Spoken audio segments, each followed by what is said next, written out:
최근 문재인 정부의 노동계약 시도가 논란이 되고 있어. 노동 존중을 찬명한 문재인 정부에서 노동계약이 웬 말이냐고? 자, 모두 집중! 지금부터 문재인 정부의 노동계약에 대해 알려줄게.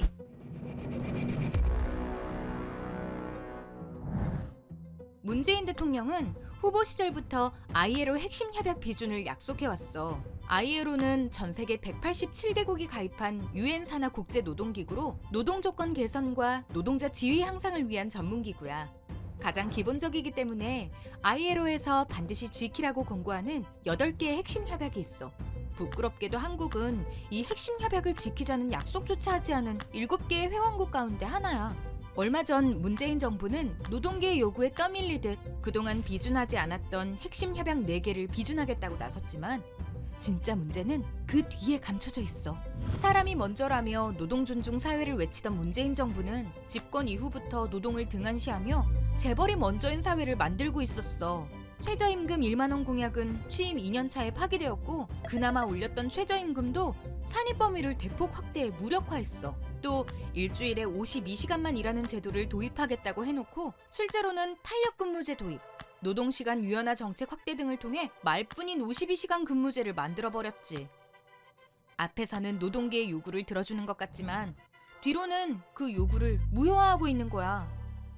지난 10월 1일 정부는 노동관계법 개정안을 국회로 보냈어. 그러나 꼼꼼히 살펴보면 ILO 핵심 협약의 취지를 훼손하고 헌법에서 보장한 노동 3권을 침해하는 내용이 대부분이야. 먼저 정부는 사업장 종사자가 아닌 조합원의 사업장 출입과 조합 활동을 제한하려고 해. 쉽게 말해 노동조합원의 지위에 차등을 두겠다는 이야기지. 이렇게 되면 산별노조를 포함한 초기업 단위 노조 임원과 해고 조합원 등은 활동에 제약을 받을 수밖에 없어. 산별노조 위원장이 노조 사업장도 방문하지 못하게 되는 거야.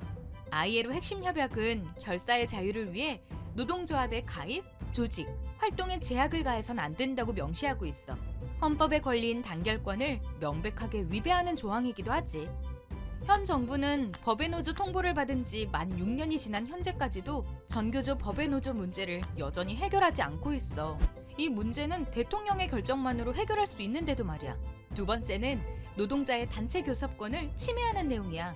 노동자는 노동조합을 통해 사용자와 단체 교섭을 하게 되는데 정부안은 이 교섭 내용의 유효기간을 현행 2년에서 3년으로 연장하자는 거야. 그 기간 안에는 새로운 단체 교섭을 할 수 없도록 제한하는 것이지. 이렇게 되면 교섭 창구 단일화 제도와 맞물려서 새롭게 교섭권을 얻은 노조라도 유효기간 중에는 최대 4년까지 단체 협상을 요구할 수조차 없는 상황이 벌어질 수 있어. ILO는 장기적인 단체 협약이 노동자의 진정한 이익을 훼손할 수 있다고 우려를 표하고 있어. 단체 협약의 유효기간을 연장하는 건 ILO의 핵심 가치를 부정하는 것과 같아. 개정안이 제한하려는 또 다른 권리는 단체 행동권이야. 정부는 직장 점거 등의 쟁의 행위를 사실상 불가능하도록 법을 바꾸려고 해. 이 법이 통과되면 사업장 내에서 진행되는 평화로운 집회나 피켓팅 같은 의견 표출조차 금지될 가능성이 높지. ILO는 파업할 권리의 본질이 평화적 압력을 가하는 데 있고 이 권리에는 사업장의 점거 행위도 포함된다고 밝힌 바 있어. 한마디로 노동조합의 손발을 묶어놓겠다는 이야기지.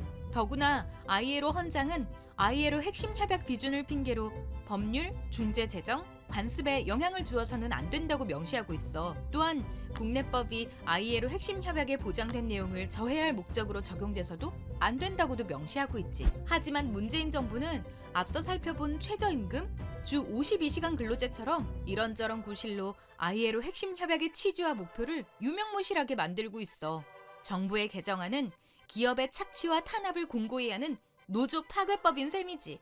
이번 정부의 노동계약안이 통과되면 한국의 노동조합은 아무것도 할 수 없는 빈 껍데기로 전락하게 돼. 문재인 정부의 목적이 핵심 협약 비준이 아니라 노동계약에 있다고 추론하는 건 지나친 의심일까? 기분만 내고 알맹이는 없는 노동 존중. 이쯤 되면 막 가자는 거겠지? 더 큰 문제는 정부 여당과 매일같이 싸우던 자유한국당이 한술 더 떠서 노동계약법을 제출하고 있다는 거야. 자유한국당은 사측이 부당노동 행위를 해도 처벌하지 못하도록 하는 법, 노동조합이 쟁의 행위를 전면 금지하고 쟁의 행위를 하는 노동조합은 해산시킬 수 있는 법, 파업을 하면 대체 인력을 전면 허용하는 법 등을 제출했어. 그야말로 노동조합을 작심하고 파괴하겠다는 법안들이지. 여당은 이를 막기는커녕 지난 10월 18일까지 진행된 국정감사 이후 본회의가 열리면 31일에 이 법안들을 통과시키기로 야당과 합의했어. 다른 법안들은 싸움을 좀 더 해야 하지만 노동계약만은 사이좋게 꼭 같이 하자고 합의한 거지. 이렇게 급박하게 돌아가는 정세에 발맞춰 민주노총도 만반의 준비를 해야겠지. 그래서 민주노총은 11월 9일 전국 노동자 대회에 100만 조합원을 결집할 계획을 세우고 있어. 정부의 노조 파괴와 노동 탄압에 맞서는 선전포고야. 또한 11월부터 12월까지 이어지는 총파업 총력투쟁에서는 농민, 빈민, 시민사회의 모든 민중이 함께하는 민중대회를 통해 불안정 노동, 비정규직 철폐 등 민중의 삶을 위한 요구를 제시할 예정이야.